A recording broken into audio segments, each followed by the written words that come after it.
வணக்கம். அக்ஷய லக்ன பத்ததி ஜோதிடர் ஸ்ரீ குரு உமா வெங்கட்.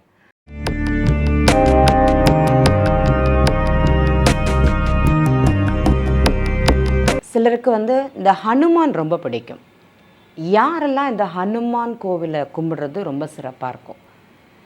எப்போதுமே உங்களுக்கு தெரியும், ஒரு செயல் ரொம்ப வெற்றி அடையணும், இல்லைனா நினைத்த உடனே அந்த இடத்துக்கு போகணும், நினைத்த காரியம் நினைத்த நேரத்தில் நடக்கணும் அப்படிங்கிறவங்க இந்த ஹனுமான் வழிபாடு ரொம்ப சிறப்பு. ஏன்னா உங்களுக்கு தெரியும், ஹனுமானை உங்கள் வீட்டில் வரவழைக்கணும் அப்படின்னா ஸ்ரீராம ஜெயம் அப்படிங்கிற வார்த்தை ரொம்ப ரொம்ப முக்கியம். அந்த வார்த்தையை சொல்ல சொல்ல ஹனுமார் நம்ம பக்கத்தில் நிற்பாராம். இந்த கலியுகத்தில் வாழும் தெய்வம்னு சொல்லுவாங்க. யாருன்னு பார்த்தீங்கன்னா ஹனுமான். என்னன்னு பார்த்தீங்கன்னா, எல்லா கடவுளும் அந்த திரேதாயுகத்தில் தன்னுடைய அவதாரங்களை முடிச்சுண்டு அவாவா மேலோகத்தில் போயின்னு இருந்தாங்க. இப்போ ஹனுமான் சொன்னாரா, நான் மாத்திரம் வரமாட்டேன், ஏன்னா இங்கே ராமர் வாழ்ந்த பூமி, ராமர் மனிதனாக வாழ்ந்த பூமி, அந்த பூமியில் நான் இருந்து தான் ஆகணும், நான் வரமாட்டேன் அப்படின்னு சொன்னாராம். எங்கெல்லாம் ராமநாமம் கேட்குதோ அந்த இடத்துல எல்லாமே நான் இருப்பேன். அந்த இடத்துல ராமநாமம் எந்த இடத்துலலாம் உச்சரிக்குதோ, ஜபங்களாக சொல்கிறாங்களோ, பிரார்த்தனைகளாக நடக்குதோ, ஒலிக்குதோ, அந்த இடத்துல ஹனுமன் நிற்பாராம் அப்படிங்கிறது ஐதீகம். புராணங்களில் பார்த்திங்கன்னா எல்லாருமே தன்னுடைய அவதாரங்களை நிறைவேற்றிண்டு போயிட்டப்போ ராமர் மட்டும்தான் நான் அங்கே இருப்பேன் அப்படிங்கிற மாதிரி இருந்தாராம். அதே மாதிரி நினைத்த உடனே ஒரு பலனை கொடுக்கக்கூடியது யாருன்னு பார்த்தீங்கன்னா ஹனுமான். ஏன்னா நீங்கள் ஸ்ரீராம ஜெயம் அந்த வார்த்தையை சொல்ல சொல்ல உங்களுக்கு பக்கத்தில் ஹனுமர் நின்றுவாராம். நிஜமாகவே உங்கள் வாழ்க்கையில் ஒரு பெரிய மாற்றம் நடக்கணும் அப்படின்னா நீங்கள் உங்களுக்கு பிடித்த ஒரு மந்திரத்தை, நான் சொல்லக்கூடியது எளிமையாக சொல்லக்கூடிய ஒரு மந்திரம், ஸ்ரீராம ஜெயம். ஸ்ரீராம ராமேதி ரமே ராமே மனோரமை சகஸ்ரநாம தத்துல்யம் ராமநாம வரானனே. இந்த மந்திரமானாலும் சரி, ஸ்ரீராம ஜெயம் அப்படிங்கிற மந்திரமானாலும் சரி, ராமா ராமா அப்படிங்கிற மந்திரமானாலும் சரி, அந்த மந்திரத்தை சொல்ல சொல்ல அவர் நினைத்த செயலை அவர் செய்ய வைப்பாராம். நம்ம புராணங்களில் படிச்சிருக்கோம். அதாவது இந்த திருடனை கூட வால்மீகி ராமாயணமாக எழுதிய சரித்திரம் அப்படிங்கிறது எல்லாருக்குமே தெரியும். அப்போது ஒரு ராம நாமம் அப்படிங்கிற ஒரு இதை எவ்வளோ பெரிய உயர் பதவியை கொடுத்துருக்குன்னு பாருங்கள். அப்போ அவங்களுக்கே அப்படின்னா நம்ம நினைத்த செயலை அங்கே செய்ய வைக்குமானா கண்டிப்பாக செய்ய வைக்கும். உங்களுக்கு அக்ஷய லக்னம் தனுசு லக்னமாக இருக்குது, அதுவும் இந்த மூல நட்சத்திரம் யாருக்கு போகுது, எனக்கு அக்ஷய லக்னம், என்னுடைய வளர்ந்த லக்னம் ஏல்பி லக்னம் சொல்லக்கூடியது தனுசு லக்னம், மூல நட்சத்திரம் அந்த 4 பாதம் யாருக்கெல்லாம் போகுதோ, 4 வருடம் 5 மாதம் 10 நாள், நீங்கள் யாரை கெட்டியாக பிடிச்சிக்கணுன்னா ஸ்ரீராமனை பிடிச்சிக்கணும். ஹனுமன் வழிபாடு உங்களுக்கு ரொம்ப விசேஷம். சிலர் ஹனுமார் கோவிலுக்கு போவாங்க, போயிட்டு என்ன பண்ணுவாங்க அப்படின்னா வெண்ணெய் வாங்கி சாத்தலாம். என்ன பண்ணுவாங்க, சிலர் வெற்றிலை மாலை போடுவாங்க. இந்த வெண்ணெய் வாங்கி கொடுக்கறது ரொம்ப ரொம்ப விசேஷம். சுவாமியோட மார்பில் வைப்பாங்க. வெண்ணெய் காப்பு அப்படிங்கிறது சாத்துவாங்க. சிலர் இந்த செந்தூரம் வாங்கி கொடுப்பாங்க. இந்த செந்தூரம் வாங்கி கொடுக்கறதுக்கு தனி ஒரு கதை அப்படிங்கிறது சொல்லலாம். என்னன்னு பார்த்தீங்கன்னா, சீதா பிராட்டி ஒரு தடவை என்ன பண்ணாராங்களாம், ஹனுமான் முன்னாடி செந்தூரத்தை எடுத்து நெத்தியில் இட்டுண்டாங்களாம். அப்போ கேட்டாங்களாம், எதற்காக இந்த செந்தூரம் நீங்கள் வைக்கிறீங்க தாயே அப்படிங்கிற மாதிரி கேட்டாங்களாம். அப்போ சீதா பிராட்டி சொன்னாங்களாம், என் கணவருடைய ஆயுள் விருத்திக்காக நான் இதை வைக்கிறேன் அப்படிங்கிற மாதிரி சொன்னாங்களாம். அப்போ என் பகவானோட ஆயுள் விருத்திக்காக நீங்கள் எங்கள் இடத்துல வைக்கிறீங்கன்னா என் பகவானுடைய நான் என்னுடைய உடம்பு முதலும் வச்சுக்கிறேன்னு சொல்லிட்டு செந்தூரத்தை என்ன பண்ணுவாரா, ஹனுமர் உடம்பு ஃபுல்லாக தரிச்சுப்பாராம். நீங்கள் பார்த்துருக்கீங்க, ஹனுமான் கோவிலில் மொத்தம் செந்தூரமாக இருக்கும். அது ஒரு வித்தியாசமான கலரில் இருக்கும். அந்த செந்தூரத்திற்கு அவ்வளோ மகிமை.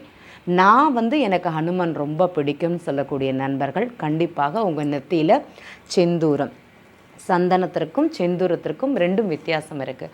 அந்த செந்தூரத்தை உங்கள் நெத்தியில் வச்சுக்கோங்க, கண்டிப்பாக நினைத்த செயல் அப்படிங்கிறது நடக்கும். இந்த குழந்தைகள் படிக்கும்போது அவங்களுடைய படிக்கக்கூடிய தன்மை கொஞ்சம் கம்மியாக இருக்கும், ஞாபக மறதி அதிகமாக இருக்கும். அதே மாதிரி இந்த விளையாட்டுத்தனம் இருக்கும். படிப்பில் வந்து கொஞ்சம் கவனமின்மை அவங்களுக்கு அதிகமாகவே இருக்குன்னு சொல்லலாம். இவங்களுக்கெல்லாம் இந்த செந்தூரம் வச்சு கொடுக்கறது ரொம்ப விசேஷம். நீங்கள் எந்த கோவிலுக்கு, ஹனுமான் கோவிலுக்கு போனாலுமே துளசியும் சில இடங்களில் வெண்ணெயும் தருவாங்க. இந்த வெத்தலையில் வெண்ணெயை வச்சு மடக்கி கொடுக்குற பழக்கம் அப்படிங்கிறது சில கோவில்களில் இருக்குது. நீங்கள் கொடுத்தீங்கன்னா கூட அந்த வெண்ணெயை சுவாமி பாதத்தில் வச்சுட்டு திருப்பி தருவாங்க. அந்த திருப்பி வாங்கிட்டு வந்த வெண்ணெயை அந்த குழந்தைகளுக்கு காலம்பரை எழுந்திரிச்சு டெய்லி நாக்கில் கொஞ்சம் ஒரு பிஞ்ச் எடுத்து தடவிட்டு வாங்க. அவங்களுடைய படிப்போட தன்மை அப்படிங்கிறது அதிகமாக இருக்கும். இந்த வெண்ணெய்க்கு ஹனுமான் பாதத்துலேருந்து எடுக்கக்கூடிய வெண்ணெய்க்கு அவ்வளோ மகத்துவம், சுவாமி பாதத்தில் வச்சு கொண்டு வந்து கொடுக்கறதுக்கு அவ்வளோ மகத்துவம். அந்த ஞாபக சக்தி, அந்த முயற்சி, நம்மளுடைய செய்யக்கூடிய முயற்சி பாவகம் அப்படிங்கிறது ரொம்ப ஊர்ஜமாக இருக்கும். அந்த குழந்தைகளுடைய ஒரு செயல் அப்படிங்கிறது அதிவேகமாக இருக்கும். என் குழந்தை நல்லா தான் படிக்கிறான், நல்லா தான் எல்லாமே செய்கிறான், ஆனால் ஏதோ ஒரு சோர்வாக இருக்கிறான்னு சொல்லக்கூடியவங்க இந்த வெண்ணெயை காலம்பரை எந்திரிச்ச உடனே குழந்தைக்கு கொடுத்துட்டு வாங்க. அவங்க வாழ்க்கையில் நிறைய மாற்றங்களை நீங்கள் பார்ப்பீங்கன்னு சொல்லலாம். ஏன்னா இந்த மகம் நட்சத்திரம் போகிறவங்களுக்கு இந்த இது அதிகமாகவே இருக்குன்னு சொல்லலாம். தன் மனசில் நினைக்கிறத அவங்க சொல்லுவாங்க. அதோட வேகம் அப்படிங்கிறது அதிகமாக மாறும். மகம் நட்சத்திரம் அக்ஷய லக்னம் யாருக்கெல்லாம் செல்கிறதோ, என்னுடைய லக்னம் சிம்ம லக்னம், அதில் மகம் நட்சத்திரம் போகுது, நான் இந்த வெண்ணெய் சாப்பிட்லாமான்னா அந்த வெண்ணெய் சாப்பிட்லாம். அதே மாதிரி இதை நீங்கள் அப்பா கையிலேருந்து வாங்கி சாப்பிட்றது ரொம்ப ரொம்ப விசேஷமாக இருக்கும். அதை நீங்கள் செய்ய செய்ய கண்டிப்பாக மாற்றங்கள் அப்படிங்கிறது இந்த குழந்தைகளுக்கும் சரி, பெரியவங்க, இந்த படிக்கிற குழந்தைங்க, காம்படிட்டிவ் எக்ஸாம் எழுதுகிறவங்க, அரசு வேலை எனக்கு வேணும்னு நினைக்கிறவங்க, ஹனுமானை கெட்டியாக பிடிச்சிக்கோங்க. உங்களை ஒரு இடத்துலேருந்து தூக்கி கண்டிப்பாக ஒரு இடம் மாற்றம் அப்படிங்கிறது அவர் பண்ணுவார். ஒரு வழி வகுத்து கொடுப்பாரானா, ராமருக்கு எப்படி பாலம் கட்டினாரோ உங்களுக்கு ஒரு பாதை, நிரந்தர பாதை அப்படிங்கிறது உங்களுக்கு செய்வார். மகம் நட்சத்திரம் போகக்கூடிய நண்பர்களுக்கு ரொம்ப கெட்டியாக பிடிச்சிக்கோங்கன்னு சொல்லலாம். சரி, இந்த எல்லா ஹனுமான் கோவிலுக்கும் போகலாமானா எல்லா ஹனுமான் கோவிலுக்கும் போகலாம். செந்தூரம் வாங்கி கொடுக்கலாம், வெண்ணெய் வாங்கி கொடுக்கலாம், துளசி ஹாரம், சில நண்பர்களுக்கு துளசி ஹாரம் வாங்கி கொடுக்க சொல்லுவோம். அவங்களுடைய லக்னத்தில் அவங்களுடைய கிரகம் அனுசரித்து தான். சிலருக்கு துளசி விடுபூவாகவே, அதாவது கட்டாத துளசியாக வாங்கி கொடுக்க சொல்லுவோம். அதை போய் சுவாமி பாதத்தில் வைங்க அப்படிங்கிறது சொல்லுவோம். அவங்களுடைய கிரகம் அமர்ந்த நிலையை அனுசரித்து தான் துளசி ஹாரமாக, துளசி விடுபூவா அப்படிங்கிறது அங்கே சொல்லுவோம் நம்ம. அதே மாதிரி சிலருக்கு இந்த வெத்தலை ஹாரம் வாங்கி சொல்லுவோம். கணக்கு சிலருக்கு 7 வெத்தலை அப்படிங்கிறது சொல்லுவோம். சிலருக்கு 21 வெத்தலை மாலை, சிலருக்கு 51 வெத்தலை மாலை. அவங்களுடைய ஜாதகத்தில் அந்த கிரகம் எங்கே இருக்குன்னு பார்த்துட்டு அதற்கு அடுத்து சொல்லக்கூடிய பரிகாரம். ஏன்னா ஒரு செயலை செய்யும்போது அந்த தகுந்த ஒரு எண்ணிக்கையில் இல்லைன்னா தகுந்த ஒரு காலத்தில் செய்யும்போது அது அதிவேகமாக நடக்கும்னு சொல்லலாம்.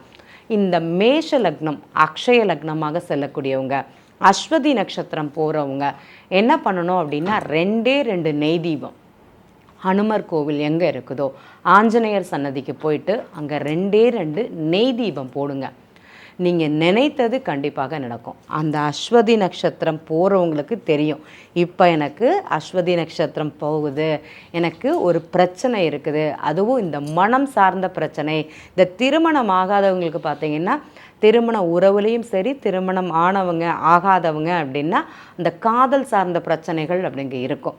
அப்போ நீங்கள் என்ன பண்ணணும்னா, கண்டிப்பாக 2 நெய் தீபம் அப்படிங்கிறது கண்டிப்பாக இந்த ஆஞ்சநேயருக்கு போட உங்களுக்குள் இருக்கக்கூடிய இந்த கருத்து வேறுபாடுகள் அப்படிங்கிறது போகும். என்றைக்கு இந்த ஆஞ்சநேயர் வழிபாடு பண்ணலாம்? வியாழக்கிழமை அப்படிங்கிறத பண்ணுறது ரொம்ப ரொம்ப சிறப்பு. இந்த வியாழக்கிழமையில் நீங்கள் ஆஞ்சநேயர் வழிபாடு பண்ண உங்கள் வாழ்க்கையில் மாற்றம் இருக்குமானா கண்டிப்பாக இருக்கும்னு சொல்லலாம். சரி, நாங்கள் மாத்திரம் பண்ணினா போதுமா, வேறு யாரும் செய்யக்கூடாதா அப்படின்னா, கும்ப லக்னம் அக்ஷய லக்னம் போகிறவங்களுக்கு இந்த 2ஆம் திருமணத்திற்காக காலகட்டத்திற்காக சில நண்பர்கள் வெயிட் பண்ணுவாங்க. நீங்கள் இந்த ஆஞ்சநேயர் வழிபாடு பண்ணலாம். அதே மாதிரி ஹனுமான் சாலிசா கேளுங்க, படிங்க. ஒரு 10 நாள் கேட்டிங்கன்னா உங்களுக்கு அது அப்படியே மனப்பாடம் ஆயிரும். தினமும் ஹனுமான் சாலிசா சொல்லிகிட்டே வாங்க, நல்லாயிருக்கும், ரொம்ப சிறப்பாக இருக்கும்னு சொல்லலாம்.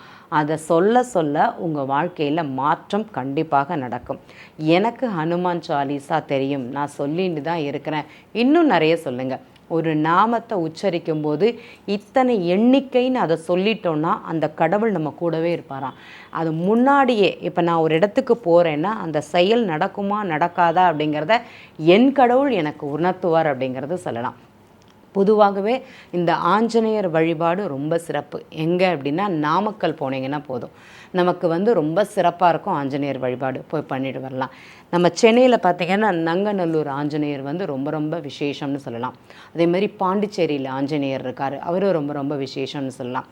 எனக்கு ஒரு செயல் நடக்கணும், அதை இந்த ஆஞ்சநேயர் நடத்தி கொடுப்பார், நான் அவர் சன்னதிக்கு வரேன்னு நினைக்கக்கூடிய நண்பர்கள் குறிப்பாக இந்த கோவிலுக்கு போயிட்டு வாங்க. ரொம்ப விசேஷமானது. நீங்கள் அந்த கோவிலுக்கு போகணும்னு நினச்சாலே உங்கள் செயல் அப்படிங்கிறது அங்கே நடக்கும். உதாரணம் சொல்லணும்னா, ஒரு நண்பர் ஒரு செயல் நடக்கணும் அப்படின்னு சொல்லிட்டு அந்த ஆஞ்சநேயருக்கு பணம் எடுத்து வைங்க, அந்த முதல் பணத்தை அந்த கோவிலில் போய் போடுங்கன்னு சொன்னோம். அவருக்கு பெரிய பிஸ்னஸ் மேன், அவர் தொழில் அப்படிங்கிறது அவர் முடக்கமாக இருந்தது, அவருடைய லக்ன மாற்றம் அப்படிங்கிறது கரெக்டாக அவருக்கு இருந்தது. கரெக்டாக தகுந்த காலகட்டத்தில் ஒரு தகுந்த செயல் செய்யும்போது அவருக்கு அங்கே வெற்றி கிடைச்சதானா கண்டிப்பாக கிடைச்சது. ஏன்னா அதற்கு முன்னாடி 1 வருடமாக, அவர் 2.5 வருஷம்னு கூட சொல்லலாம், அந்த 2.5 வருஷமாக அவர் நினைத்த வேலை நினைத்த செயல் அப்படிங்கிறது அவருக்கு நடக்கலை. செய்த தொழில் அப்படிங்கிறது அங்கே தடங்கலாகவே முடக்கமாகவே இருந்தது, எதுவுமே அது சரியாக போகலை. இந்த காலகட்டத்தில் நான் சொல்லக்கூடியது மேஷ லக்னம் அக்ஷய லக்னம் ஒருத்தங்களுக்கு நடந்துருந்தபோது இந்த செயல் அவருக்கு பிரச்சனையாக இருந்தது. அவருக்கு ரிஷப லக்னமாக மாறும்போது அவர் செய்து வைத்த எல்லா பொருட்களுமே அவருக்கு செலவாயிடுச்சுன்னு சொல்லலாம். அதாவது இம்போர்ட் எக்ஸ்போர்ட் சம்மந்தப்பட்டது எல்லாமே வாங்கிட்டு போயிட்டாங்க. அவ்வளோ ஒரு சிறப்பானது. அவர் பெரிய ஒரு கோடீஸ்வரர்னு சொல்லலாம். தன்னோட செயல்கள் முடிந்த உடனே அவர் முதல்ல போகக்கூடியது எங்கன்னு பார்த்தீங்கன்னா நீம் கரோலி பாபா ஆசிரமத்தில் உள்ள ஆஞ்சநேயர். இது எங்கே இருக்குதுன்னு பார்த்தீங்கன்னா இமாலயத்தில் இருக்குது. உத்தரகண்ட் மாநிலத்தில் நீம் கரோலி பாபா ஆசிரமம் இருக்குது. ரொம்ப ரொம்ப விசேஷம். இங்கே போயிட்டு அந்த ஆஞ்சநேயருக்கு அவருக்கு உண்டான பணத்தில் ஒரு பகுதி லாபத்தில் கிடைத்ததை ஒரு பங்கு அந்த ஆஞ்சநேயருக்கு அப்படிங்கிறத அவர் நினச்சின்னு இருந்தார். கண்டிப்பாக அவருக்கு போய் கொடுத்துட்டு வந்தார். இவருக்கு மாத்திரம் கிடையாது, ஒருத்தங்களுக்கு குழந்தை பாக்கியம் இல்லாமல் இருந்தது, அவங்களுக்கு குழந்தை பாக்கியம் கிடைத்த உடனே முதல்ல போனது அந்த குழந்தைக்கு 1 வயது முடிந்தவுடன் போனது எங்கன்னு பார்த்தீங்கன்னா அந்த நேம் கரோலி பாபா ஆசிரமம் கஞ்சிதம் அப்படிங்கிற இடத்துல இருக்குது, இமாச்சலில். அங்கே போயிட்டு வந்ததுக்கு பிறகு அவங்க வாழ்க்கையில் நிறைய மாற்றங்கள், அந்த குழந்தைக்கும் சரி அவங்க குடும்பத்துலேயும் சரி. ரொம்ப ஒரு மிடில் ஃபேமிலி அவங்க. அந்த பணம் அப்படிங்கிறது எடுத்து வச்சாங்க. எனக்கு குழந்தை பிறந்ததுக்கப்புறம் என் குழந்தையை இத்தனை நாட்களுக்கு பிறகு நான் கொண்டு வரேன்னு சொல்லிட்டு நீங்கள் நினச்சாலே போதும் அந்த ஆஞ்சநேயர் செய்ய வைப்பார். உங்கள் தூக்கத்தில் சில அறிகுறிகள் அப்படிங்கிறது உங்களுக்கு கொடுப்பாரானா கண்டிப்பாக கொடுப்பார். ஏன்னா அந்த ஆஞ்சநேயருக்கு அவ்வளோ ஒரு மகத்துவம் அப்படிங்கிறது இருக்குது. அங்கே போயிட்டு வந்தவங்க நிறைய பேர் வாழ்க்கையில் நிறைய மாற்றங்கள் அப்படிங்கிறது அவங்களுக்கு நடந்திருக்கு. நன்றி.